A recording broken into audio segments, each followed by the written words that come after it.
ننتقل بقى للمباراه الثانيه على ملعب تيرف مور. يمكن الحقيقه اللي هيستضيف مباراه ويست هام وبيرنلي، مباراه سهله لويست هام وان هو يعني يلحق بقى الصداره مع الفرق الخمسه الاوائل. يمكن الحقيقه فريق ويست هام فاز في 5 مباريات وتعادل في مرتين وخسر 5 مباريات، ولكن الحقيقه مع ديفيد مويز الموسم ده بيقدم اداء قوي. يمكن الحقيقه بعد التعاقد مع وورد براوز في منطقه وسط الملعب حقيقه كان اضافه قويه جدا بالنسبه للفريق. فريق بيرنلي 4 نقاط فقط في الدوري الانجليزي من 10 هزائم وتعادل وحيد وفوز او انتصار وحيد، عشان كده بنقول فرص كبيره جدا بالنسبه لويست هام في المباراه دي للانتصار. يمكن فريق ويست هام احرز 21 هدف واستقبل 22 هدف، بالعكس من فريق بيرنلي احرز 9 اهداف واستقبل 30 هدف، وده بيوضح لنا الفرق الكبير ما بين القوه التهديفيه بالنسبه للفرقتين. الحقيقه فريق نادي ويست هام عنده عناصر متميزه جدا، عنده باكيتا، عنده بوين، ايضا اللاعب وورد براوز. الحقيقه عندهم لعيبه متميزه جدا. انا بقول ان فريق ويست هام عنده الادوات اللي يقدر يحسم بها المباراه، ولكن المباراه يمكن فريق بيرنلي بقياده فيزنت كامباني بيميل للعب الهجومي، وخاصه المباراه هتكون على ملعبه. ايضا فريق ويست هام عنده الادوات القويه اللي هو يحسم بها المباراه، علشان كده المباراه هتكون ممتعه ومباراه هتكون متميزه. واعتقد يعني لو هنرجح فوز اي من الفرقتين توقعاتي اعتقد اسهم فريق نادي ويست هام هتكون اعلى. ايضا نطير بقى على ملعب لورس رود ستاديوم، ملعب فريق نادي لوتون الانجليزي بيستضيف فريق نادي كريستال بالاس. يمكن فريق لوتون ايضا احصائيات سريعه كده، يمكن فاز في مباراه وتعادل في 3 مباريات وخسر في 8 مباريات، احرز 10 اهداف واستقبل 22 هدف، على العكس من فريق نادي كريستال بالاس فريق متميز جدا هجوميا، عناصر زي جوردان ايو، اللاعب جيفري تشالوب، اللاعب وسط ميدان لاعب جيد جدا، عندهم اللاعب ادوارد من اللعيبه المتميزه جدا. يمكن احرزوا 12 هدف واستقبلوا 16 هدف، خسروا في 5 مباريات وتعادلوا في 3 وفازوا في 4. ده بالنسبه لمعدلات وسط الجدول، يعني نتائج طيبه لحد ما بالنسبه لفريق نادي كريستال بالاس. ولكن ايضا يمكن فريق لوتون بقياده المدير الفني روب ادوارد مدير فني شاب ويمكن حابب يميل للعب الهجومي، فاعتقد ان المباراه هتكون فيها نديه كبيره جدا ما بين فريق كريستال بالاس وما بين فريق لوتون، والمباراه صعب جدا ان انت تتوقع. وكلنا شفنا فريق لوتون احرج فريق توتنهام اللي هو من فرق الصداره في الدوري الانجليزي، عشان كده انا شايف الامور هتكون صعبه على كريستال بالاس. ولكن لو هنقيم فوز اي من الفريقين انا بقول ان المباراه 50-50، وارد فيها ان فريق كريستال بالاس ينتصر او فريق نادي لوتون. والحقيقه المباراه هتكون من المباريات الجميله جدا ومن المباريات المتميزه جدا، ووارد ان لوتون ان هو يعمل المفاجاه، وارد بشكل كبير خاصه ان المباراه على ملعبه. ننتقل بقى الى مباراه المتعه والاثاره والجمال والروعه، مباراه فريق نادي تشيلسي بقياده ماوريسيو بوكيتينيو اللي يعني جاي بقى من انتصار كبير جدا، استطاع ان هو يقتنص نقطه ثمينه من فريق نادي مانشستر سيتي اللي هو المركز الاول في الدوري الانجليزي حاليا. يمكن فريق تشيلسي حقق 4 انتصارات و4 تعادلات وهزم في 4 مباريات، على العكس من فريق نادي نيوكاسل خسر في 4 مباريات وتعادل في مباراتين وفاز في 6 لقاءات. يمكن فريق نادي تشيلسي 16 نقطه، فريق نادي نيوكاسل 20 نقطه. تخيل فريق تشيلسي اللي كان في المراكز الاخيره النهارده خلاص الفرق ما بينه وما بين فريق نادي نيوكاسل 4 نقاط. تخيل المباراه دي هتكون ازاي قويه وهتكون شرسه جدا ما بين الفرقتين. يمكن فريق نادي تشيلسي احرز 21 هدف، فريق نيوكاسل 27 هدف، اما استقبل فريق تشيلسي 16 هدف واستقبل فريق نادي نيوكاسل 13 هدف. ولكن هنقول الفرق الهجومي مش كبير قوي، وكذلك ده بالنسبه للاحصائيات، وكذلك الفرق في الدفاع. ولكن الحقيقه المباراه هتكون قويه، ويمكن ماوريسيو بوكيتينيو يمكن شويه اللي هيعلي اسهم فريق نادي نيوكاسل المباراه على ملعبه. نقطه اولى. النقطه الثانيه الحقيقه ان ايدي هاو برضه ابتدى يبقى عنده خبرات كبيره جدا ولعب مباريات كبيره في دوري ابطال اوروبا الحقيقه، وكلنا شفنا ازاي عمل مباراه قويه امام فريق باريس سان جيرمان وايضا فريق نادي الاي سي ميلان. فالحقيقه ايدي هاو من المديرين الفنيين اللي بتتطور بشكل كبير جدا وبشكل سريع، على الرغم ان هو كان بادئ في بدايه الموسم مش بالشكل القوي، ويمكن الحقيقه نتائجه ما كانتش قويه زي الموسم السابق، ولكن الحقيقه استطاع ان هو من خلال طول المباريات بعد كده استطاع ان هو يعيد فريق نيوكاسل مره ثانيه وان هو يؤدي الاداء الراقي والاداء الجيد الحقيقه اللي كلنا منتظرينه من فريق نادي نيوكاسل. ولكن لو حميل شويه من اللي ممكن ينتظر بالنسبه للتوقعات ده بغض النظر عن التحليل، اعتقد فريق نادي نيوكاسل. نطير لملعب سيتي جراوند، مباراه برايتون ونوتنغهام فورست، يمكن ايضا من المباريات القويه جدا اللي كلنا هنستمتع بيها. بقول لحضراتكم الجوله 13 جوله ناريه الحقيقه، وانت بقى بتتفرج على الماتشات دي يبقى معاك مسلياتك بقى وتعيش بقى، اتفرج على كل الماتشات دي واستمتع وتمتع كده الاسلوب اللي يدير بيه المباريات المديرين الفنيين الحقيقه، ومستويات اللاعيبه الجيده اللي بيقدموها في عالم كره القدم الحقيقه من خلال الدوري الانجليزي.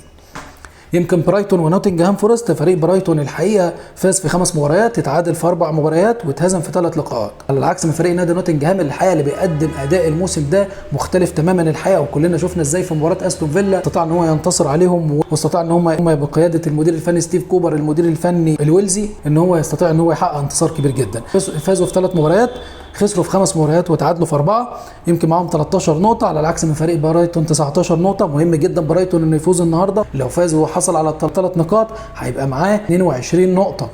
مهم جدا الانتصار. فريق برايتون احرز 25 هدف، ممكن ده معدل كبير جدا في الدوري الانجليزي، استقبل 21 على العكس من فريق نادي نوتنجهام احرز 14 واستقبل 18. ولكن لازال فريق برايتون بيعاني من الخلل الدفاعي من الموسم السابق الحقيقه، بيستقبل اهداف بشكل كبير جدا، ويمكن حتى الان ما قدرش ان هو يعالج الامر ده روبرتو دي زيربي. ننتقل بقى لمباراه بورتسموث وشيفيلد يونايتد الانجليزي، ايضا من المباريات اللي هتكون قويه جدا، لانه الحقيقه صراع المؤخره، كل الفرق عايزه تهرب، خاصه بعد ما فريق نادي ايفرتون تم خصم 10 نقاط منه بعد العقوبه اللي اتسجلت عليهم بسبب طبعا الخلل بقواعد اللعب المالي النظيف، علشان كده تم خصم منه 10 نقاط. فرصه كبيره جدا للفرق المؤخره ان كل فريق يلحق نفسه بسرعه. بورتسموث الحقيقه 9 نقاط، فريق شيفيلد يونايتد 5 نقاط. بورتسموث استطاع ان هو يفوز في مباراتين وتعادل في 3، اتهزم في 7 لقاءات، على العكس من فريق نادي شيفيلد فاز في مباراه وتعادل في مباراتين وخسر في 9 مباريات.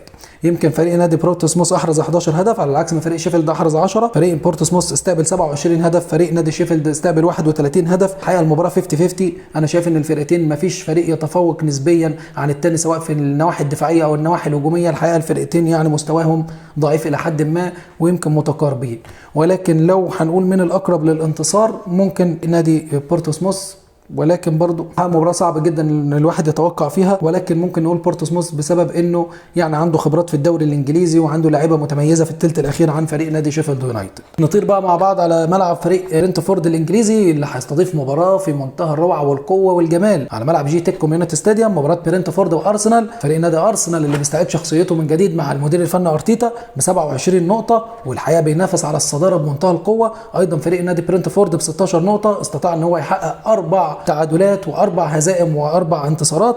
فريق نادي ارسنال 8 انتصارات 3 تعادلات هزيمه وحيده، متفوقا على مانشستر سيتي هو وليفربول متفوقين على مانشستر سيتي في عدد الهزائم الحقيقه، وده بيدل قد ايه ان ارتيتا الموسم ده ايضا محافظ على الطفره اللي عملها الموسم السابق وان هي ما كانتش طفره استثنائيه. يمكن حقيقه برنتفورد احرز 19 هدف، استقبل 17 هدف، على العكس من فريق نادي ارسنال احرز 26 هدف، وده من اعلى معدلات القوه التهديفيه في الدوري الانجليزي بالنسبه للفرق القمه، واستقبل 10 اهداف.